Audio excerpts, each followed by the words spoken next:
ప్రభునామన చేరువచ్చిన మీకు అందరూ కూడా మధుబాబుని శ్రీ తరపున శుభాభివందనాలు.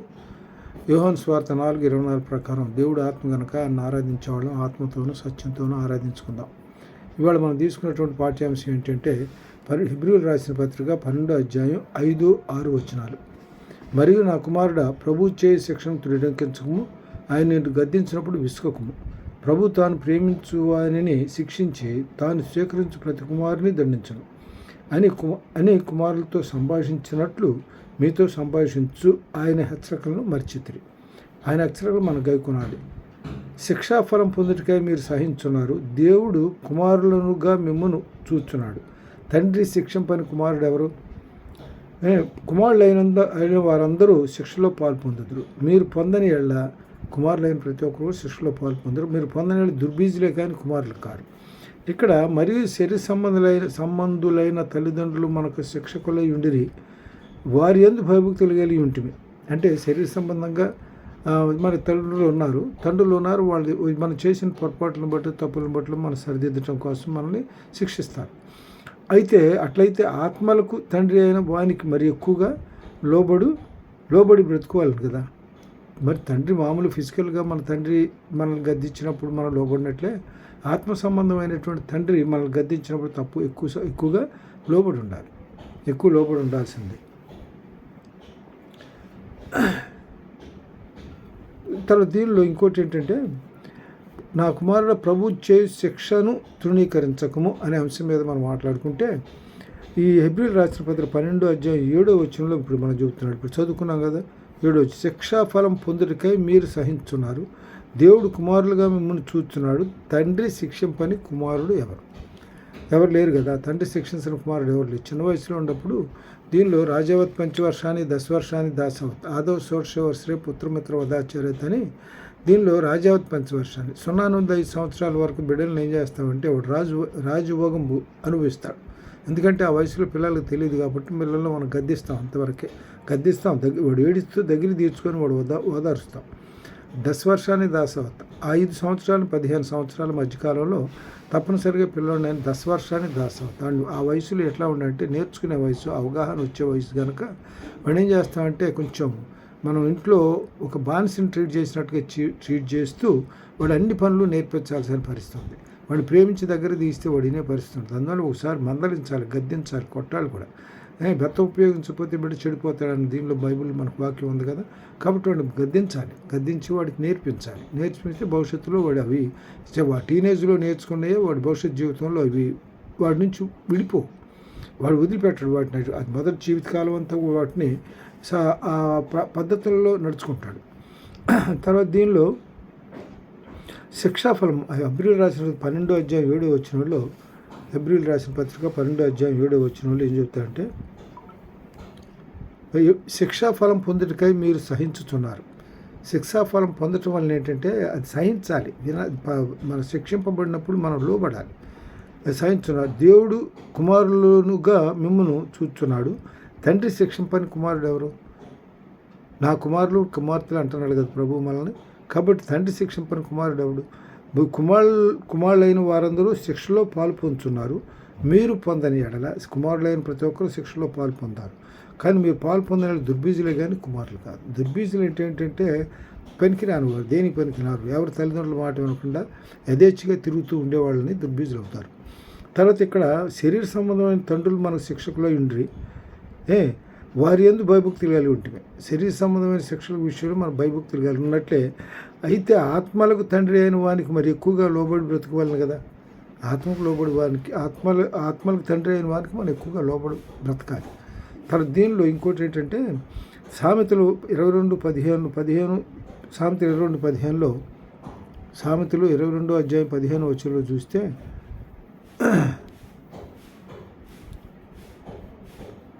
సామెతలు 22:15 చూస్తే, బాలుని హృదయంలో మూఢత్వం స్వాభావికంగా పుట్టును, శిక్షాదండము దానిని వారిలో నుండి తొలగిపోయింది. అంటే పిల్లలకి చిన్నపిల్లలకి ఏంటంటే బాలు హృదయంలో మూఢత్వం స్వాభావికంగా పుడుతుంది. ఎప్పుడంటే రాజావత్ పంచవర్షాన్ని చెప్పుకున్నాం కదా. ఆ వయసులో 5 సంవత్సరాలు బాలుడికి ఎట్లా ఉంటుందంటే వాళ్ళు మూఢత్వం ఉంటుంది. దాన్ని మూఢత్వం పుట్టును, శిక్షాదండము దానిని వానిలో నుండి తోలివేయి. కాబట్టి శిక్షించకపోతే వాడిలో ఉండే మూఢత్వంతో డెవలప్ అవుతాడు. మొక్కై వంగందే మానవి వంగన అని చిన్నప్పుడే వాడిని క్రమపరచకపోతే పెద్ద అయిన తర్వాత మన మాట వినే పరిస్థితి ఉంటుంది. అందువల్ల చిన్నప్పుడే వాడిని క్రమపరచాలి. తర్వాత దీనిలో 22వ వచనంలో ఏం చెబుతాయంటే 22వ వచనంలో సామెతలు 22వ అధ్యాయం 6వ వచనంలో ఏం చెబుతాయంటే బాలుడు నడవలసిన త్రోవను వానికి నేర్పము, వాడు పెద్దవాడు అయినప్పుడు దాని నుండి తొలగిపోడు. బాలుడికి నడవలసిన త్రోవను మనం నేర్పాలి. తల్లిదండ్రులుగా అది బాధ్యత. కాబట్టి వాడు నడవలసిన మార్గం మన క్రమశిక్షణలో నడిపించడం అనేటువంటి తల్లిదండ్రుల బాధ్యత.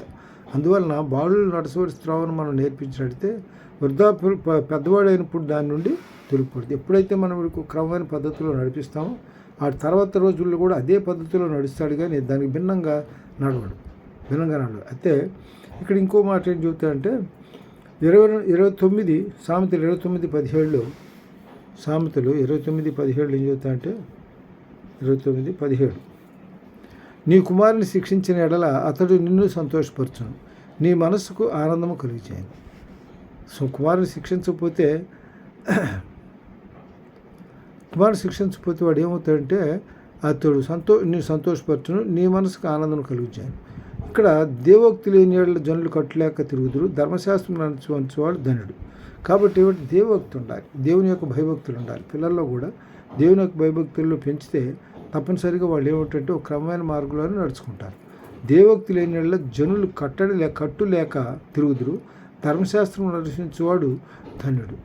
మన ధర్మశాస్త్రాన్ని ధర్మశాస్త్రాన్ని ధర్మశాస్త్రాన్ని తప్పనిసరిగా అనుసరించాలి. దేవుని యొక్క వాక్యాన్ని మనం పాటించాలి. ఆ వాక్యానుసారంగా నడుచుకుంటే ఏ సోదరులో పడిపోకుండా దేవుడు మనల్ని కాపాడతాడు. తర్వాత దీనిలో సామెతలు 19:18 సామెతలు 19:18 ఏం చెబుతాయంటే 19వ అధ్యాయం 18వ వచనంలో సామెతలు 19వ అధ్యాయం 18వ వచనంలో బుద్ధి వచ్చునని నీ కుమారుని శిక్షింపము, అయితే వాడు చావవలమని కోరుకోవద్దు. బుద్ధి వచ్చునని కుమారుని శిక్షించు, కానీ చావాలని కోరుకోవద్దు. తండ్రిగా తల్లిదండ్రులకు బిడ్డలను ఏంటంటే బ్రతికుండాలి, కానీ వాడు క్రమశిక్షణలో పెట్టాలి. వాడిని గద్దించాలి, తప్పుదిద్దాలి. తీయకుండా ఏం చేయకుండా వదిలిపెట్టి ఊరుకోకూడదు. వాడు లేకపోతే పాడైపోతాడు. అందువల్ల ఏంటంటే బుద్ధి వచ్చునని నీ కుమారుని శిక్షించము, అయితే వాడు చావాలని కోరుకోవద్దు. తర్వాత ఇంకోటి సామెతలు 13:24 ఏం చెబుతాయంటే సామెతలు 13:24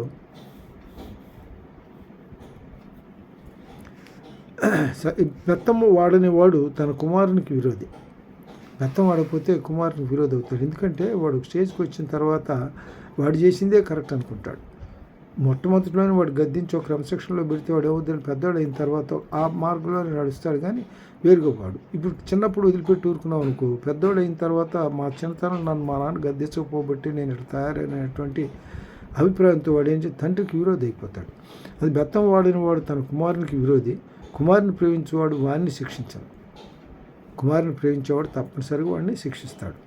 తర్వాత ఈ సామెతలు 3:11-12 సామెతలు 3:11-12 3వ అధ్యాయం 11-12 వచనాల్లో నా కుమారుడా, యెహోవా శిక్షను తృణీకరించవద్దు, ఆయన గద్దింపునకు విసుకవద్దు.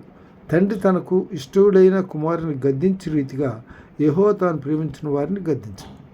తండ్రి తనకి ఇష్టమైన కుమారుని పిల్లల మీద ప్రేమ ఉంటుంది, కానీ ఏంటంటే వాడు తప్పు చేస్తున్నాడంటే కొంచెం కోపం వస్తుంది తల్లిదండ్రులకి. కోపంలో ఏం చేస్తారంటే పిల్లల్ని శిక్షిస్తారు, గద్దిస్తారు, దెబ్బ కొడతారు. కొట్టినప్పుడు ఏం చేశారంటే అక్కడ నా కుమారుడు యెహోవా శిక్షను తృణీకరించవద్దు, ఆయన గద్దింపునకు విసుకవద్దు. తండ్రి తనకి ఇష్టడైన కుమారుని గద్దించు రీతిగా యెహోవా తాను ప్రేమించిన వారిని గద్దించాలి. తండ్రి ఎట్లయితే క్రమ మార్గంలో పెట్టాలనేటువంటి అభిప్రాయంతో గద్దిస్తాడో కొడతాడో, దేవుడు కూడా ఏం చేస్తాడు, యెహోవా తాను ప్రేమించిన వారిని గద్దిస్తాడు. తాను ప్రేమించాలంటే తాను ప్రేమించిన వారిని ఆయనదు భయభక్తులు కలిగి వారిని ఆ దేవుడు ప్రేమిస్తాడు. తర్వాత దీనిలో ఇంకో మాట ఏంటంటే కీర్తన 103:13 చూద్దాం. కీర్తనలు 103:13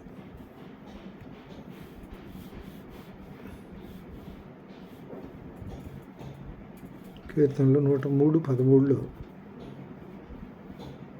103 అధ్యాయం 13 వచనంలో తండ్రి తన కుమారుల ఎడల జాలిపడినట్లు యెహోవా తన యందు భయభక్తులు గల వారి ఎడల జాలిపడు.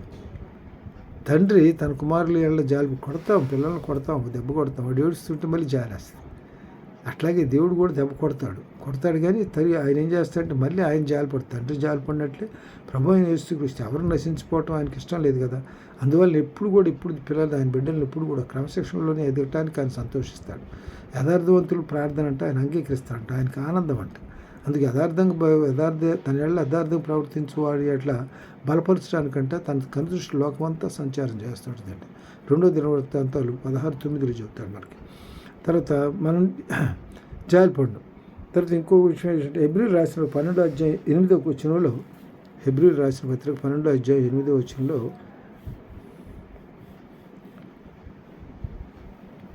12వ అధ్యాయం 8వ వచనంలో ఏం చేస్తారంటే, కుమారులైన వారందరూ శిక్షలో పాలు పొందదు. కుమారులైన వాళ్ళంతా శిక్షలో పాలు పొందాల్సిందే, తప్పనిసరిగా శిక్షణ పడాల్సిందే, క్రమమైన మార్గంలో నడుచుకోవాలంటే. వీరు పొందని ఎడల దుర్బీజులే కానీ కుమారులు కారు. వాళ్ళు పొందకపోతే, వాళ్ళు శిక్ష అనుభవించకపోతే వాళ్ళు దుర్బీజులే కానీ కుమారులు మాత్రం కాదు. అంటే వీళ్ళు ఏమవుతారనమాట, ఎప్పుడైతే తండ్రి శిక్షించిన కుమారుడు ఏమవుతారంటే ప్రవర్తన ఒక క్రమమైన పద్ధతి లేకుండా చెడు వ్యసనాలకు బానిసైపోతాడు. అలాంటి ఆ చెడు వ్యసనాలు బానిసైపోయి వాడి జీవితం నాశనం చేసుకోకుండా ఉండాలంటే తప్పనిసరిగా తండ్రి కుమారుని శిక్షించాల్సిందే. తర్వాత ఇంకోటి ఏంటంటే, యాకోబు రాసిన పత్రిక 1వ అధ్యాయం 12వ వచనం చూద్దాం.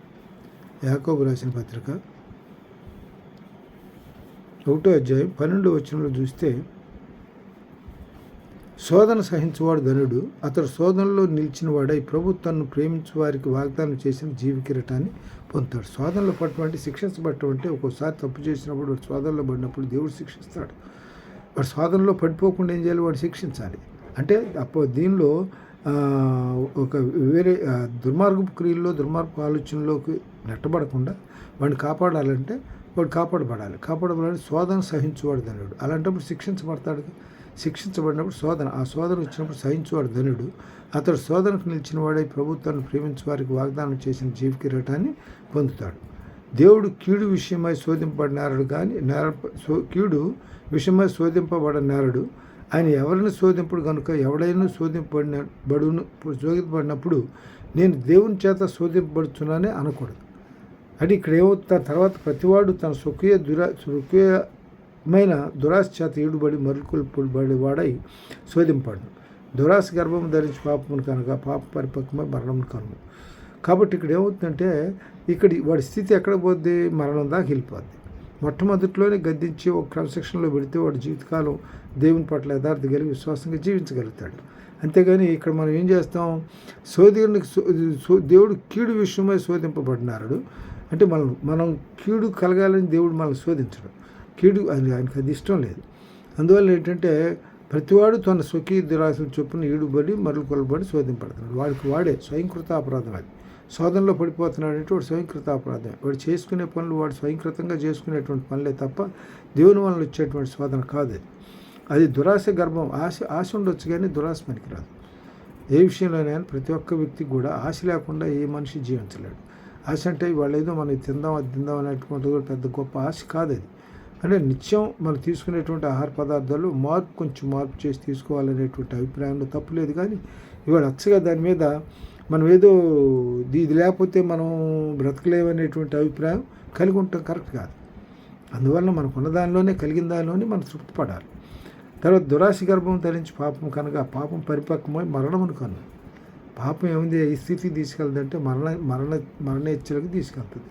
అంటే ఇక్కడ ఏంటంటే మనం ఎక్కువగా అతిగా ఆశించామనుకో, మనం ఎట్లా ఉంటాం, మన ప్రవర్తన ఎట్లా ఉంటుందంటే అతిగా ఆశించిన దాన్ని బట్టి పొందాలనేటువంటి కోరిక చొప్పున మనం ఏ తప్పుడు పని అయినా చేస్తాం. ఆ తప్పుడు పనికి ఏమో అవతల వాళ్ళకి కష్టం కలుగుతుంది. అవతల వాళ్ళకి కష్టం కాదు, వాడు బలవంతుడైతే ఏం చేస్తాడు, మనల్ని పట్టుకొని కొడతాడు. పుట్టినోడు బ్రతకొచ్చు చావచ్చు తెలియదు కదా. అందువల్ల ఏంటంటే దురాశ గర్భం ధరించి పాపం కనుక పాపం పరిపక్వమై మరణమును కను. అంటే మరణ స్థితి దాకా నెట్టుకెళ్తుంది అన్నమాట దురాశ.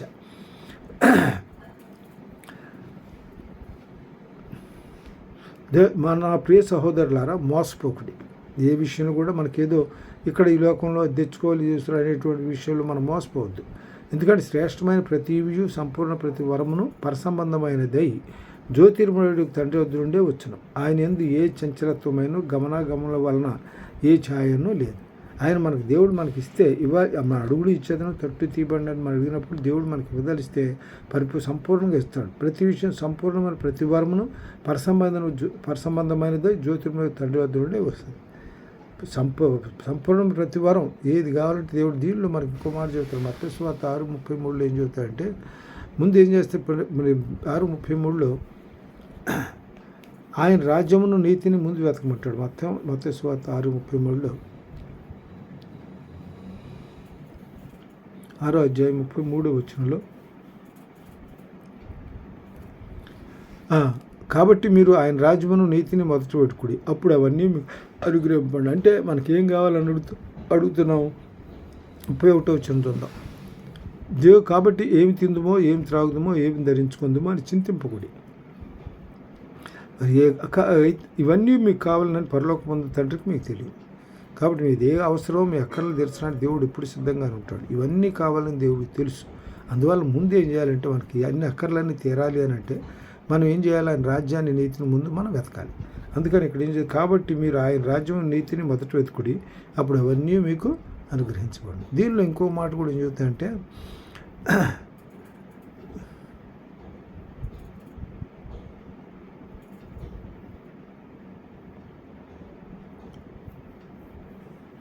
దీనిలో ఈ చిన్న ఆకాశ పక్షులతో చిన్న ఉపమానం చెప్తాడు ఇక్కడ. ఆకాశ పక్షులను చూడండి, అవి విత్తవు కొయ్యవు కొట్టులో కూర్చుకోనవు. అవి విత్తవు కొయ్యవు కొట్టులో కూర్చుకోనవు, అయినను మీ పరలోక తండ్రి వాటిని పోషించున్నాడు. అదే ఇక్కడ దీనిలో ఏం చెప్తాడు? నారు పోసిన వాడు నీరు పోస్తాడు తప్పనిసరిగా. జన్మనిచ్చినవాడు దాన్ని అతను అది జీవితకాలం ఆదుకుంటాడు కదా. కాబట్టి ఇక్కడ ఆకాశ పక్షులను చూడండి, అవి విత్తవు కొయ్యవు కొట్లలో కూర్చుకోనవు, అయినను మీ పరలోక తండ్రి వాటిని పోషించున్నాడు. మీరు వాటికంటే బహు శ్రేష్ఠులు గారా? కాబట్టి వారికంటే దేవుడు మనకు కావాల్సిన ఈవులన్నీ అనుగ్రహిస్తున్నాడు. మనం అడగకపోయినా కూడా ఆయన ఈవులను అనుగ్రహిస్తాడు. ఎందుకంటే ఎవరు ప్రశ్నించిపోవటం ఆయనకి ఇష్టం లేదు. అందువల్ల అడగకపోయినా ఆయన మనకు అవసరాలను బట్టి మన అక్కర్లన్నీ తీరుస్తున్నప్పటికీ ఇంకా మనం దాని గురించి మనం దేవుని పట్ల విధేయత కలిగి ఉండాలి. ఎందుకంటే ఆకాశ పక్షులను చూడి అవి విత్తవు కొయ్యు కొట్టలో కూర్చున్నాను, అయినను మీ పరలోకపు తండ్రి వాటిని పోషించున్నాడు. మీరు వారికంటే శ్రేష్ఠులు కాదా?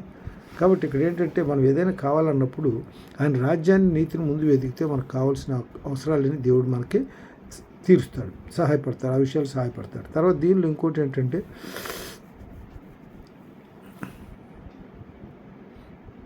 యాకోబు తర్వాత రోమీయులు రాసిన పత్రిక 8వ అధ్యాయం 28వ వచనంలో చూద్దాం. రోమీయులు రాసిన పత్రిక 8వ అధ్యాయం 28వ వచనంలో ఏం చూద్దామంటే, 28వ వచనంలో, దేవుని ప్రేమించే వారికి ఆయన సంకల్పం చొప్పున పిలువబడిన వారికి మేలు కలుగుతాయి, సమస్తం సమకూడి జరుగుతున్నవని ఎరుగుదాము.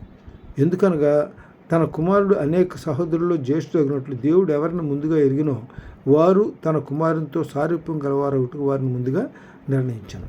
మరి ఎవరిని ముందుగా నిర్ణయించానో వారిని పిలిచాను, ఎవరిని పిలిచానో వారిని నీతిమంతులుగా తీర్చాను, ఎవరిని నీతిమంతులుగా తీర్చానో వారిని మహింపరిచాను. ఆయన మహిమార్థం వాడుకుంటాడు. ఆయన ప్రేమించిన బిడ్డలను ఆయన ఏం చేస్తాడు? ఆయన మహిమార్థం వాడుకుంటాడు. మహిమార్థం వాడుకుంటాడు. తర్వాత దీనిలో ఇంకోటి ఏంటంటే, మొదటి తెస్సలోనికి రాసిన పత్రిక 5వ అధ్యాయం, మొదటి తెస్సలోనికి రాసిన పత్రిక 5వ అధ్యాయం 9వ వచనం. 5వ అధ్యాయం మొదటి తెస్సలోనికి రాసిన పత్రిక 5వ అధ్యాయం 9వ వచనం. ఎందుకనగా మన ప్రభు అయిన యేసుక్రీస్తు ద్వారా రక్షణ పొందుటకే దేవుడు మనల్ని నియమించాను. మన రక్షణ పొందటానికే దేవుడు మనల్ని ఏర్పరచుకున్నాడు, కానీ ఉగ్రత పాలవుటకు మనల్ని నియమించలేదు.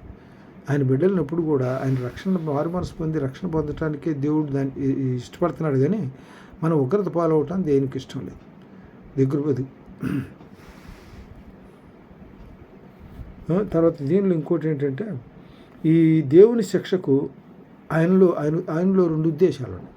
ఆయన ఉద్దేశం ఏంటంటే, మనం శిక్షించడంలో ఆయన ఉద్దేశం ఏంటంటే, ఈ లోకంతో కలిసి శిక్ష పొందకూడదని ఒకటి. ఈ లోకంతో కలిసి అంటే లోకంతో కలిసి శిక్ష పొందకూడదంటే దీనిలో చెబుతారు మనకి, మేలు చేసిన వాడు ఏమైనా జీవపురుద్ధానికి వెళ్తే, కీడు చేసిన వాడు తీర్పు పునరుద్ధానికి వెళ్తాడు. తీర్పు పునరుద్ధానికి వెళ్ళిన వాడు ఎక్కడికి వెళ్తాడు? నరకానికి వెళ్తాడు. వాడు రెండో మరణం దాకా వాడు నరకంలో అనుభవించాల్సిందే. కాబట్టి ఇక్కడ ఏంటంటే ఈ లోకంలోతో కలిసి శిక్ష పొందకూడదు. అంటే ఆయన బిడ్డలు ఎప్పుడు కూడా ఈ లోకంతో పాటు లోకంలో వీళ్ళు అనిపించేటువంటి శిక్షలతో పాటు ఆయన బిడ్డలు కూడా అనిపించడం ఆయనకి ఇష్టం లేదు. అందుకని ఏంటంటే ఆయన అంటే మేలు చేసిన వాడు జీవ పునరుద్ధానికి, తీర్పు చేసిన తీర్పు పునరుద్ధానికి వెళ్తాడని చెప్పుకుంటున్నాం కదా. కాబట్టి కీడు చేసిన వాడు ఎప్పుడు కూడా మేలుకు ప్రతిగా కీడు చేసిన వాడి నుంచి కీడు ఎప్పుడు తొలగిపోదు. కాబట్టి వాడికి ఏమిటి రేపు పొద్దున శిక్ష తప్పనిసరిగా పాత్రుడవుతాడు. అందువలనంటే మనం ఏంటంటే ఈ లోకంలో కలిసి శిక్ష పొందకూడదని, అంటే ఈ లోకస్తులతో కలిసి మనం శిక్షను అనుభవించడానికి దేవునికి ఇష్టం లేదు. అందువలన రెండోది ఏంటంటే దేవుని పరిశుద్ధతలో పాలు పంచుకోవాలని. పరిశుద్ధత లేకుండా దేవుని చూడలేము.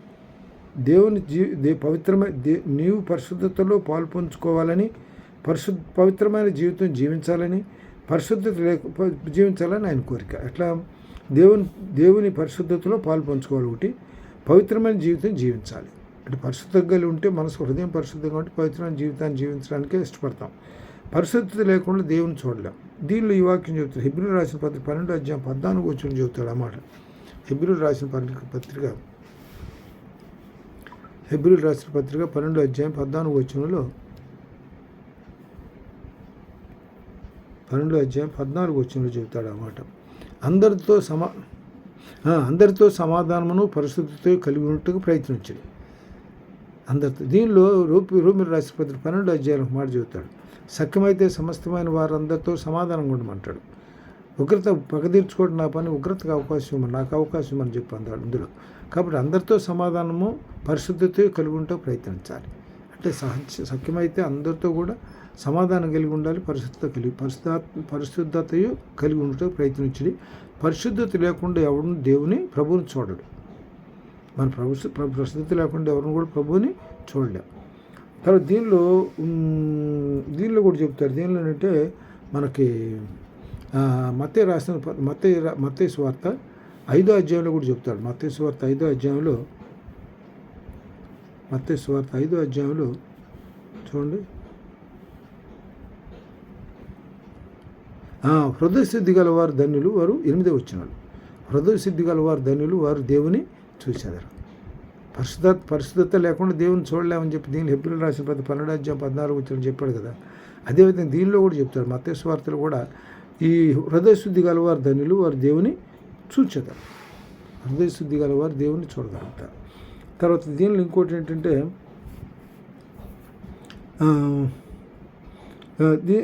తర్వాత కీర్తనలు 34:14 ఏం చేయటం చెప్తారంటే, కీర్తనలు 34:14 34వ అధ్యాయం 14వ వచనంలో కీడు చేయటం అని మేలు చేయము, సమాధానం వెతకి దాన్ని వెంటాడు. ఎప్పుడు కూడా కీడు చేయటం, మనకు కీడు ఆలోచన హృదయంలోకి రానివద్దంటాడు. రోమీయులకు రాసిన పత్రిక చూద్దాం. రోమీయులకు రాసిన పత్రిక 12వ అధ్యాయం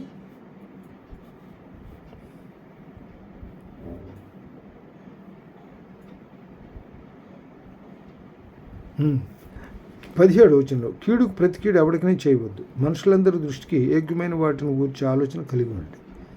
కానీ కీడుకు ప్రతి కీడు ఎవరికి చేయొద్దు, మనుషులందరికీ దృష్టికి యోగ్యమైన వాటిని గూర్చి ఆలోచన కలిగి ఉండు.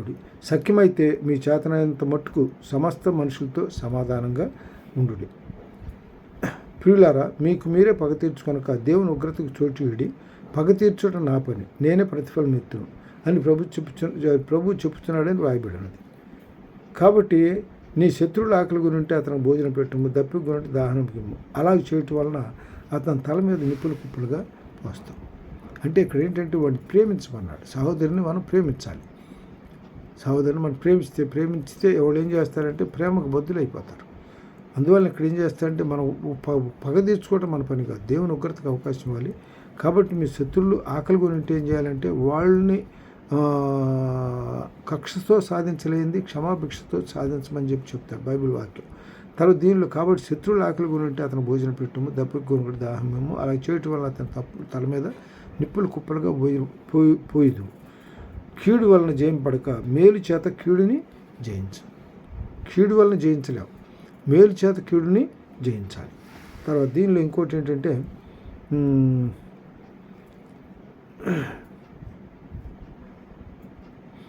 సామెతలు 8:13 చూద్దాం. సామెతలు 8వ అధ్యాయం 13వ వచనం. 8వ అధ్యాయం 13వ వచనంలో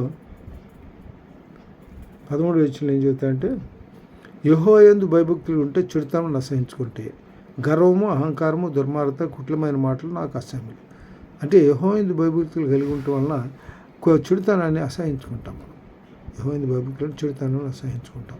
తర్వాత అందువల్ల దానిలో గర్వము, అహంకారం, దుర్మార్గత, కుటిలమైన మాటలు ఆయనకు అసహ్యం.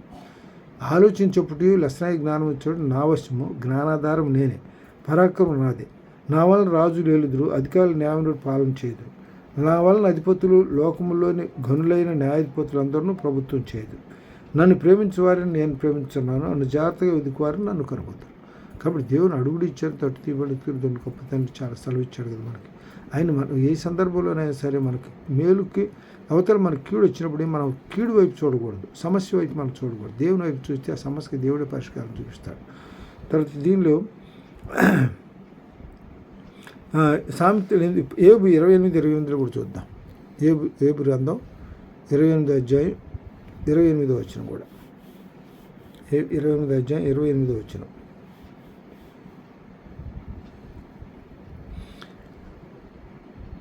మరియు యెహోవా యందు భయభక్తులే జ్ఞానమనియు, దుష్టత్వం విడిచుటే వివేకమనియు ఆయన నరులకు సెలవిచ్చాను. యెహోవా యందు భయభక్తులే జ్ఞానం, దుష్టత్వం విడిచుటే వివేకమని ఆయన నరులకి సెలవిచ్చాను. తర్వాత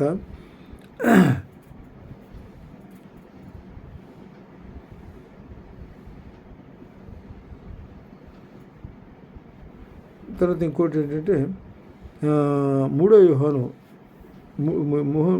రాసిన 3వ పత్రిక 1-11 వచనం. యోహాను రాసిన 3వ పత్రిక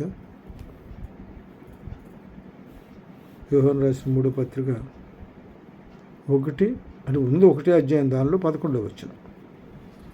ప్రియుడా, చెడు కార్యమును కాక మంచి కార్యమును అనుసరించి నడుచుకును.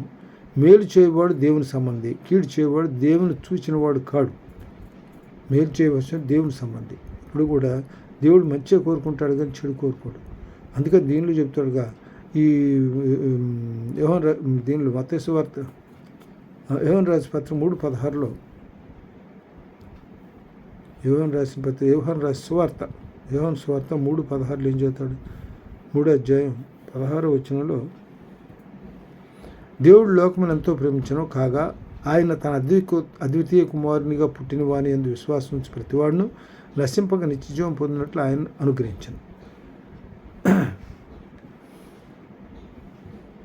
లోకము తన కుమారుని ద్వారా రక్షణ పొందుటకే కానీ లోకమునకు తీర్పు తీర్చుటకు దేవుడు ఆయన లోకమును పంపలేదు. ఆయన యందు విశ్వాసం ఉంచి వానికి తీర్పు తీర్చబడదు. విశ్వాసింపని వాడు దేవుని అద్వితీయ కుమారుని నామందు విశ్వాసించలేదు కనుక వాని ఇంతకు మునిపే తీర్పు తీర్చబడుతుంది. కాబట్టి ఇక్కడ మనకి ఏం చేస్తారంటే ఆయన దేవుడు లోకమును ఎంతో ప్రేమించను కాగా ఆయన తన అద్వితీయ కుమారునిగా పుట్టిన వాని యందు విశ్వాసం ఉంచి ప్రతివాడును నశింపక నిత్యజీవం పొందినట్లు ఆయన మనకి అనుగ్రహించాడు. కాబట్టి ఇక్కడ దీనిలో ఇంకోటి ఏంటంటే మనం శిక్షకి తర్వాత గలతీయులు రాసిన పత్రిక 6వ అధ్యాయం 10వ వచనం. గలతీయులు రాసిన పత్రిక 6వ అధ్యాయం 10వ వచనం కూడా చూద్దాం. 6వ అధ్యాయం 10వ వచనంలో ఏం చేస్తారంటే, కాబట్టి సమయము దొరికిన కొలది అందరి ఏళ్ల విశేషముగా విశ్వాస గృహమునకు చెందిన వారి ఏళ్ల మేలు చేయదు. కాబట్టి ఎవరికి విశ్వాస గృహము చేరిన వారంటే ఎవరు? సహోదరులు, దేవుని యందు భయభక్తులైన బిడ్డలు, విశ్వాసులు, పరిశుద్ధులు, వీళ్ళందరూ కలిసి మనం సమయం దొరికిన కొలది అందరి ఏడల విశేషంగా విశ్వాస గృహమును చేరిన వారి ఏళ్ల మేలు చేయదు. మేలు చేసేవాడంగా ఉండాలి మనం. తర్వాత శిక్షను తృణీకరించవద్దు. దేవుడు ఇచ్చేటువంటి శిక్షని తృణీకరించకూడదు. దేవుని శిక్షను తృణీకరించేవంటే కట్టడి లేకుండా వెళ్ళిపోతాడు. అందువల్ల 94వ కీర్తన 12వ వచనంలో ఏం చెప్తాడంటే శిక్షను తృణీకరించవద్దు అనే దాని మీద 94వ కీర్తన 12వ అధ్యాయంలో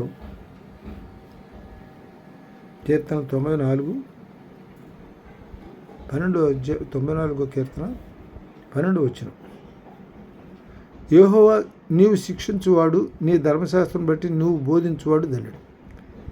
అంటే యెహోవా శిక్షించువాడు, ధర్మశాస్త్రం బట్టి నువ్వు బోధించువాడు ధనుడు. యెహోవా తన ప్రజలను ఎడబాయువాడు కాడు, తన స్వాస్థ్యమును విడనాడువాడు కాడు. నీతిని స్థాపించుటకై న్యాయపు తీర్పు జరుగును, యథార్థ హృదయులందరూ దాన్ని అనుసరించెదరు. కాబట్టి యథార్థ హృదయులందరూ ఎట్లా ఉండాలంటే ఆయన పక్షంగా ఉంటాడు. ఆయన పక్షం యథార్థ హృదయాల పట్ల పక్షంగా ఆయన ఉంటాడు. తర్వాత దీనిలో ఇంకోటి ఏంటంటే ఏబు గ్రంథం 5:17 ఏబు గ్రంథం 5:17 దేవుడు గద్దించు మనుషుడు ధన్యుడు కాబట్టి సర్వశక్తుడగు దేవుని శిక్షను తృణీకరింపకము. ఆయన దేవుడు గద్దించు మనుషుడు ధనుడు. దేవుడి మధ్య గద్దించు మనుషుడు ధనుడు. దేవుడు ప్రేమించిన వారిని ఆయన సంకల్పం పిలువబడిన వారిని మేలు కలిగితే సంవత్సరం సమకూడు జరుగుతున్నాయని చెప్పి తెలుసు. రోమిల ఆసుపత్రి 8:28 చదువుకున్నాం కదా. కాబట్టి దేవుడు గద్దించు మనుషుడు ధనుడు కాబట్టి సర్వశక్తుడగు దేవుని శిక్షను తృణీకరింపకము. కాబట్టి ఆయన మళ్ళీ ప్రేమిస్తాడు, తన బిడ్డను ప్రేమించే బిడ్డను గద్దిస్తాడని చెప్పి దీనిలో సామెతలో మనం తెలుసుకున్నాం కదా. ఆయన గాయపరిచి గాయములను కట్టును, ఆయన గాయం చేయను, ఆయన చేతులతో స్వస్థపరచును. అని గద్దిస్తాడు, శిక్షిస్తాడు అనమాట. ఆయన గాయపరిచి గాయమును కట్టును, ఆయన గాయం చేయను, ఆయన చేతులే స్వస్థపరచును. 6 బాధల నుండి ఆయన నిన్ను విడిపించును, 7 బాధలు కలిగిన నీకు ఏ కీడును తగలదు. 6 బాధల నుంచి విడిపించును, 7 గాయం. దీనిలో కీర్తనలు 91 ఏం చెబుతారు చూద్దాం. కీర్తన 91 అధ్యాయంలో దానిలో మొత్తం చదువుకోవచ్చు, దానిలో మొత్తం దీన్ని మనకి అన్వయించుకోవచ్చు. 91 అధ్యాయంలో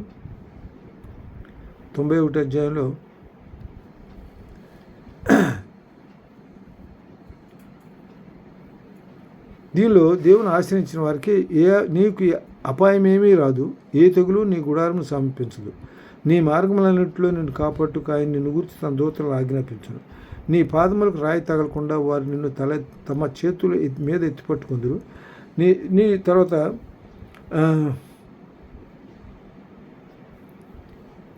ఇంకోటి ఏంటంటే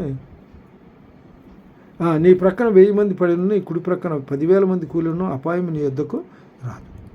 ఏ అపాయం నీ వద్దకు రాకుండా దేవుడు కాపాడుతాడు. తర్వాత దీనిలో ఇంకోటి ఏంటంటే ప్రకటన గ్రంథం 3:19 చూద్దాం. ప్రకటన గ్రంథం 3:19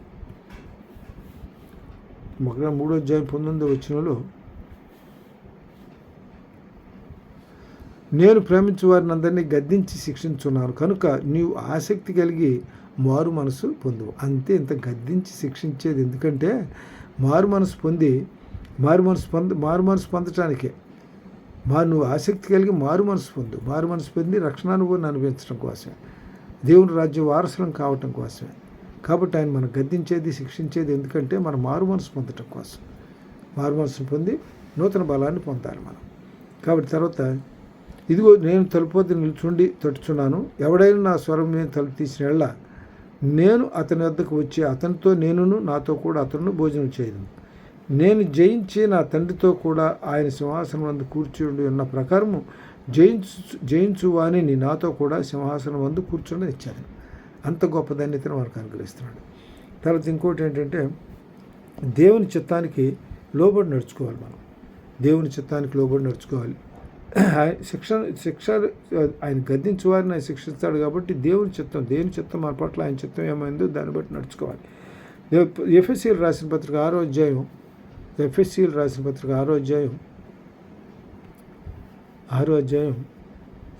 11-12 వచనాలు చూద్దాం. 11-12 మీరు అపవాదంత్రములు ఎదిరించడానికి శక్తిమంతులగినట్లు దేవుడి సర్వాంగ కవచము ధరించుకోండి. అంటే ఇక్కడ మనకేంటంటే ఆయన చిత్తానికి లోపడాలంటే ఏం చేయాలంటే అపవాదిని ఎదిరించాలి. సాతాను గద్దించు, నీ దగ్గర నుంచి పారిపోతాడని దీనిలో చెప్తాడుగా. అట్లాగే దీన్ని మీరు అపవాది తంత్రములు ఎదిరించడానికి శక్తివంతులగినట్లు దేవుడి సర్వాంగ కవచమును ధరించుకోండి. ఏరైనగా మనం పోరాడుతుంది శరీరులతో కాదు కానీ ప్రధానులతోనూ అధికారులతోనూ ప్రస్తుత అంధకార సంబంధులకు లోకనాథులతో ఆకాశ మండలమందున దురాత్మల సమూహంతో పోరాడుతున్నాం. అందువల్ల ఏంటంటే సర్వాంగ కవచాన్ని మరి ధరించుకోబట్టి సాతానుతో పోరాడలేం. అందుకని ఇక్కడ ఏం చేస్తుంది, వాడు పోరాడేది ఆకాశ మండలం ముందున్న దురాత్మల సమూహంతో పోరాడుతున్నాం. అందుచేత మీరు ఆపద్దనమందు వారిని ఎదిరించుటకు సమస్తము నెరవేర్చిన వారై నిలువబడుటకును శక్తిమంతులగినట్లు దేవుడిచ్చు సర్వాంగ కవచమని ధరించుకోవాలి.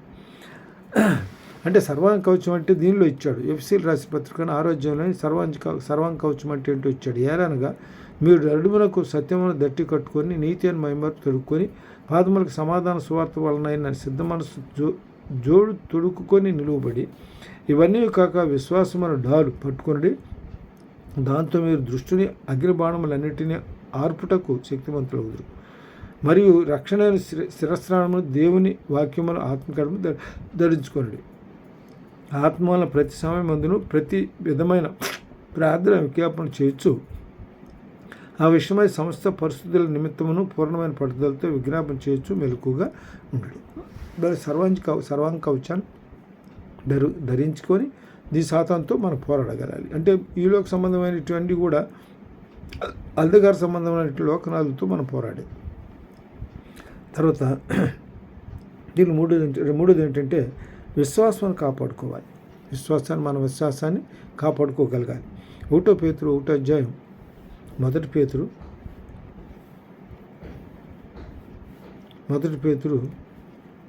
1 అధ్యాయం 7వ వచనం చూద్దాం. 1 అధ్యాయం 7వ వచనం.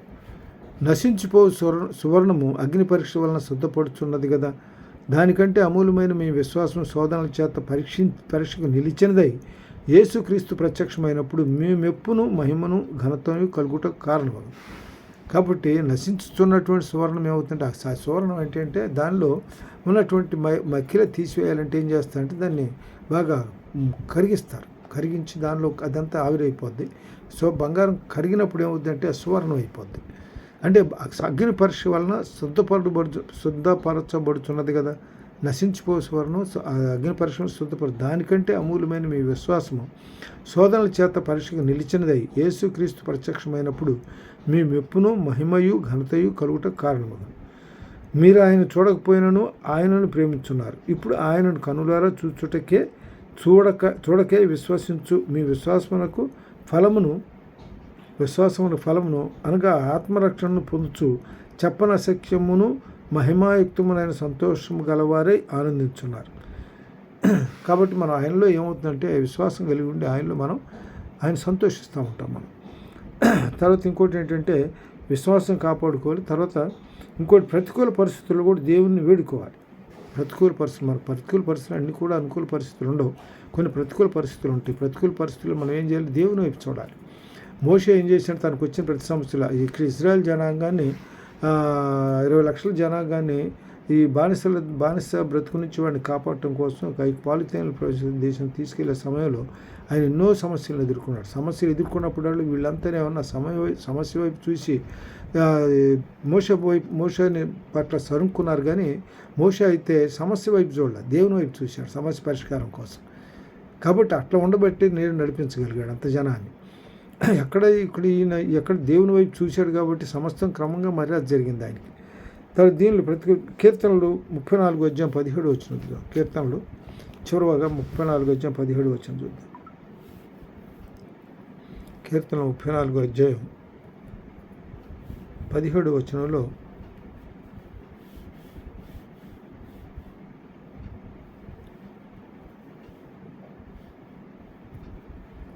నీతిమంతులు మొరపెట్టగా యెహోవా ఆలకించును, వారి శ్రమలన్నిటి నుండి వారిని విడిపించును. కాబట్టి మనం ఎట్లా ఉండాలంటే విరిగి నలిగిన హృదయం గలవారికి యెహోవా ఆసనుడు, నలిగిన మనసు గలవారిని ఆయన రక్షించును. నీతిమంతులు కలుగు ఆపదలు అనేకములు, వాటిని అన్నింటి నుండి యెహోవాని విడిపించను. కాబట్టి మనకి ఏ ఆపద వచ్చినా ఏ శోధన వచ్చినా దేవుని వైపు చూడాలి. నాకు మొరపెట్టుమని నీకు ఉత్తరం ఇచ్చేదని సెలవిచ్చాడు కదా. దేవునికి అసాధ్యమైంది ఏది లేదు. అడుగుడు ఇచ్చేదను తట్టు తీయబడిన అడుగుదా. అడుగుటి నీ వల్ల అయితే సమస్తము దేవుడు మనకు చేస్తాడు. అడగటం మన బొంతు. మనకు అవసరతలు తీర్చడం దేవుని బాధ్యత. కాబట్టి మనం ఏం చేయాలంటే ప్రతి విషయాన్ని కూడా దేవుని వైపు చూడాలి. అంతేగాని మన సుబుద్ధిని ఆధారం చేసుకోకూడదు. పూర్ణ హృదయంతో యెహోవాయందు నమ్మిక ఉంచి మన ప్రవర్తన అంతరందు అధికారం లోబడి నడుచుకుంటే మన దేవుని యొక్క దీవెనని ఆశీర్వాదాలను పొందగలుగుతాం. కొద్ది వాక్యం తన ఉనికిలో దేవుడు దీవించను కాక చిన్న ప్రార్థన చేసుకుని ముగించుకుందాం. మమ్మల్ని ఉక్కులుగా ప్రేమించిన ప్రియపరలో కొందరు మా తండ్రి, జీవము గల నాయన, మహిమ గల తండ్రి, అన్ని విషయములకు ఆధారపోతున్నాను గొప్ప తండ్రి, పాదం చెంతకొచ్చి అడుచున్నాను ఆయన. నాయన మీరు విధించిన శిక్షకు లోబడి నడుచుకోవడం ద్వారా ఆశీర్వదించబడతారని సెలవిచ్చారు. కాబట్టి నాయన మీ వేసే ప్రతి మేము రక్షణాన్ని నడిపించడానికి మిమ్మల్ని శోధిస్తున్నారు తప్ప మమ్మల్ని వేరే విధంగా మమ్మల్ని ఇబ్బంది పెట్టి శోధించడం కాదు నాయన. శోధనల వల్ల తప్పించబడి నాయన మంచి మార్గంలో నడవడానికి మీరు చేస్తున్నటువంటి శిక్షణ లోబడి నడుచుకోవడానికి సహాయం చేయండి. విన్న వాక్యాన్ని ప్రతి ఒక్కరు కూడా ఈ వాక్యాన్ని బట్టి నాయన నడుచుకోవడానికి మీ శిక్ష మారుమనసు పొందటానికే మీరు శిక్షిస్తున్నారు. కాబట్టి మీ శిక్షకు లోబడి విధేయులై సమస్త మీ చిత్తానికి నడుచుకోవడానికి మీ చిత్తం లోబడి నడుచుకోవడానికి సాయం చేయమని యేసు పరిశుద్ధ నామములో తండ్రి. ఆమేన్.